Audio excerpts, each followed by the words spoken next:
Okay, terima kasih semua. We are the Parliamentary Special Select Committee on International Relations and International Trade. Kita represent Parlimen Malaysia. Ya, komiti ini terdiri daripada 9 anggota, 9 members, 6 from the government, 3 from the opposition. What we would like to do is dalam press conference ni saya akan baca bahasa Inggeris dan lepas tu saya minta YB Aminu Huda untuk baca yang bahasa Melayu. Lepas tu kita buka untuk Q&A. Yeah? As you all know, the situation in Gaza is slightly better, but a few days ago with the bombing of the hospital, extremely critical. The world is also facing, the diplomatic work is extreme now. But thank God, of course, Egypt has opened up the passage for Gazans to a safe passage for Gazans, so that's at least some improvement. Yeah. So let me read my statement. This committee.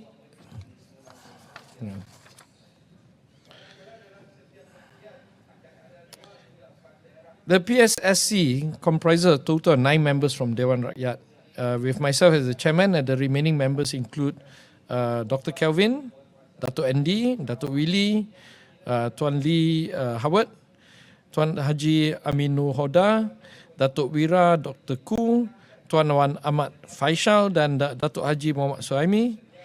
This committee involves 3 ministries, each of which are designated a permanent representative from their respective ministry. We basically look after the Ministry of Foreign Affairs, Ministry of Economy, Ministry of Investment, Trade and Industry. Now, this is really directed to our Ministry of Foreign Affairs and the fact that we represent Parlimen Malaysia. This bipartisan committee has a united position with the Malaysian government on the conflict. This committee in 2022 had a special hearing on the Palestinian-Israeli conflict, and as such, we are fully aware of the root causes of the conflict and the suffering of the Palestinian people. Malaysia has been consistent in condemning the atrocities and gross human rights violations perpetrated by Israel on the Palestinians for decades. Like the Malaysian government, we acknowledge that Hamas was democratically elected by the people of Gaza and therefore has legitimate authority in Gaza. We support the Malaysian government's position and its efforts in holding dialogues with Hamas and other parties to find a peaceful resolution to the severe conflict. We would also support our government's pledge to donate 100 million in humanitarian aid to all those affected. We are thankful for the opening of the Rafah-Gaza crossing and hope that this development will encourage better regional cooperation towards peace. The committee condemns all atrocities and urges the immediate cessation of hostilities. In accordance with the 4th Geneva Convention on Protecting Civilians During War, we condemn in particular the actions of Israel for cutting off basic supplies of water, electricity and gas to the people of Gaza, as these actions are tantamount to war crimes. Lastly, we urge the United Nations be given the mandate to mediate a ceasefire and manage the safe and orderly evacuation of all refugees on the refugees' terms. Thank you so much. Haji? Assalamualaikum warahmatullahi wabarakatuh. Kenyataan media jawatankuasa pilihan khas perhubungan antarabangsa dan perdagangan antarabangsa Dewan Rakyat Parlimen ke-15. Jawatankuasa bipartisan ini mempunyai pendirian yang selari dengan kerajaan Malaysia mengenai konflik yang sedang berlaku di Palestin, di mana anggota dalam jawatankuasa ini terdiri daripada 9 ahli parlimen, 6 daripada kerajaan dan 3 daripada parti pembangkang. Jawatankuasa pilihan khas perhubungan dan perdagangan antarabangsa pada tahun 2020 telah mengadakan pendengaran khas mengenai konflik Palestin-Israel, dan oleh itu kami menyedari sepenuhnya punca berlakunya konflik dan penderitaan rakyat Palestin. Malaysia konsisten dalam mengutuk kekejaman dan pencabulan hak asasi manusia yang telah dilakukan oleh Israel ke atas rakyat Palestin selama beberapa dekad ini. Seperti kerajaan Malaysia, kami mengakui bahawa Hamas telah dipilih secara demokratik oleh penduduk Gaza dan oleh itu memperakui bahawa Hamas mempunyai kuasa yang sah di Gaza. Kami menyokong pendirian kerajaan Malaysia dan usahanya dalam mengadakan dialog dengan Hamas dan pihak lain untuk mencari penyelesaian secara aman ke atas konflik yang teruk dan berterusan ini. Kami juga menyokong ikrar kerajaan untuk menderma 100 juta ringgit Malaysia sebagai bantuan kemanusiaan kepada rakyat yang terjejas. Kami berterima kasih di atas pembukaan lintasan Rafah Gaza dan berharap perkembangan ini akan membantu menggalakkan kerjasama serantau yang baik ke arah keamanan. Jawatankuasa ini juga mengecam semua bentuk kekejaman dan menggesa permusuhan yang sedang berlaku segera dihentikan. Selaras dengan Konvensyen Geneva keempat mengenai pelindungan terhadap orang awam semasa perang. Sehubungan itu kami mengecam khususnya tindakan Israel kerana memotong bekalan asas air, elektrik dan gas kepada penduduk Gaza. Kerana tindakan ini adalah sama dengan pengertian jenayah perang. Akhir sekali kami menggesa agar Pertubuhan Bangsa-Bangsa Bersatu diberi mandat untuk menjadi pengantara bagi proses gejatan senjata dan menguruskan pembinaan selamat dan teratur di mana pelarian mengikut syarat mereka. Terima kasih. Okay. Any question? Buka. Apa nama? Yep. Thank you.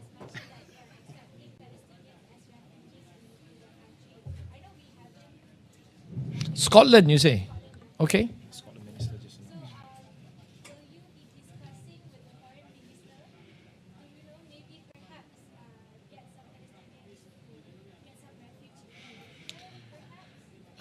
We have an open standing support for Palestinian all along, and if you go around KL, banyak juga orang Palestin dah duduk dan some of them even marry locals, yeah.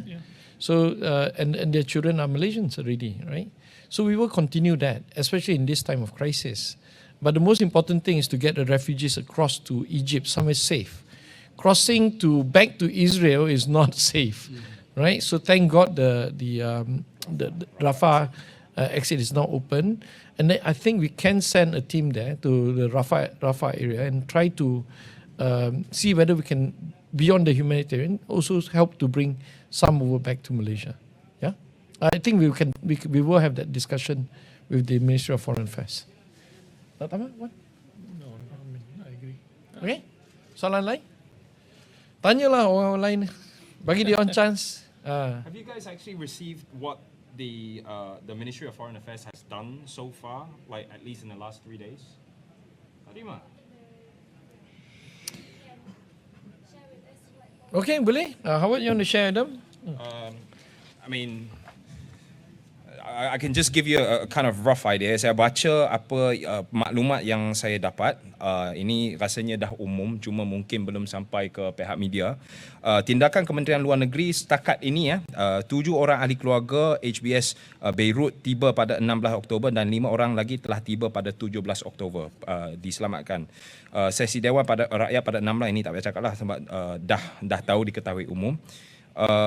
YB Menteri Luar terus menghubungi rakan-rakan sejawatan bagi berbincang perkembangan terkini di Gaza dan usaha untuk mengurangkan ketegangan serta pembukaan laluan kemanusiaan, dan dah dicapai. Perbincangan diadakan dengan Emirat Arab Bersatu, UAE, Brunei, Iran, Palestin, Arab Saudi, High Representative of EU and Foreign Affairs and Security Policy, Turki, Indonesia, Sekjen of UN, Antonio Guterres dan Egypt. 18 Oktober YB Perdana Menteri mengecam Israel, itu kita tahu. 22 Oktober pula YB Perdana Menteri akan mengadakan pertemuan dengan Presiden Republik Turki Recep Tayyip Erdogan bagi membincangkan krisis di Gaza. 23 Oktober YB Perdana Menteri akan ada pertemuan dengan Presiden Mesir untuk membincangkan bersama dan juga untuk membincangkan krisis di Gaza dan juga penghantaran bantuan kemanusiaan. Malaysia telah cadangkan satu kenyataan bersama tiga pihak Brunei, Indonesia, Malaysia berhubungan isu Palestin. Usaha bersepadu NGO menyokong bantuan kemanusiaan kepada rakyat Palestin telah digerakkan dengan AAKRP. Kedutaan Besar Malaysia di Kairah, Mesir menjadi focal point bagi menyelaraskan semua bantuan kemanusiaan Malaysia kepada Palestin dari pintu kemasukan Rafah Gaza. Jadi kebanyakan benda yang telah dibincangkan di Parlimen hari itu dinyatakan dalam ministerial statement oleh Yang Amat Berhormat Perdana Menteri. Hari ini dah jadi kenyataan. Jadi tindakan susulan ada dua. Yang Amat Berhormat Perdana Menteri bersetuju dengan cadangan penghantaran sumbangan barang bantuan kemanusiaan kepada Palestin menggunakan 2 pesawat sewaan khas. KLN akan pantau situasi di lapangan berhubung pembukaan pintu sepadan Rafah Gaza dan akan cadangkan tarikh terdekat untuk penghantaran bagi memastikan berjaya sampai masuk ke semenanjung Gaza. Dan keduanya, Agensi Pengurusan Bencana NADMA telah dihubungi bagi surat kebenaran berbelanja SKB terkini berjumlah 1.9 juta iaitu USD 400,000 yang menjadi sebahagian daripada 10 juta yang telah diluluskan waktu pengumuman bajet oleh Yang Amat Berhormat Perdana Menteri. Okay, soalan tambahan. Wan, you say? Silakan. Saya dah buat kenyataan media saya tadi tengah hari sebenarnya di atas. Tapi tak apa, saya reiterate baliklah position Perikatan Nasional semalam dan hari ini. Apa yang berlaku sebenarnya dah menjadi satu krisis global bila melibatkan undian yang digagalkan, divetokan oleh Amerika 2 kali di Majlis Keselamatan PBB, dan ini akhirnya menimbulkan rasa marah ramai pihak termasuklah umat Islam di seluruh dunia terhadap negara-negara yang bersekongkol menjadi sekutu kepada yang they have become the enabler for the war crime that's currently happening in Gaza. Japan, one of them, French, Britain. So we were surprised to see the voting happen in that manner. So as you know, part of the movement, strong grassroots movement, is boycott, divestment and sanction, BDS. So if anything happened to businesses involving these countries in Malaysia, we cannot blame them for doing so. Jadi Perikatan Nasional sebahagian daripada kita setuju on many things melibatkan hal ini. Cuma kami mendesak satu usul sidang khas untuk hal ini minggu depan untuk kita bahaskan macam mana kita nak mendesak kerajaan Malaysia dan juga negara-negara yang menjadi Rome Statute punya members mengheret Benjamin Netanyahu ke ICC. Kalaupun tidak ke ICC kerana Israel bukan member of ICC, Geneva Convention pun sudah cukup untuk pressure UN Security Council to take strong action against Israel for the war crimes that they have committed in Gaza. Perkara 33. You're right, perkara 33 Geneva Convention. Jadi kita ada semua ammunition untuk di bawah undang-undang antarabangsa untuk kita hantar mesej yang lebih tegas, yang lebih jelas kepada semua Israel dan juga semua sekutu-sekutu yang membenarkan. Kalau kita lihat ya, Republican especially di Amerika, the politicians, the senators, they made vile remark against Palestinians, against Hamas, and how they say flatten the Gaza, and this create hate crimes in US. Bunuh seorang budak dah mati 6 tahun. And it will happen across the world.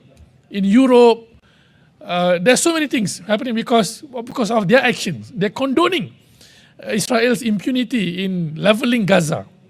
Jadi kita perlu ada kenyataan yang lebih tegas dan keras, dan kita menyokong kerajaan Malaysia lah ini. Sebagai pembangkang, kita menyokong penuh kerana ini isu bersama. There's no differences about it. Jadi itulah kenyataan yang saya nak kongsi bersama dengan Select Committee.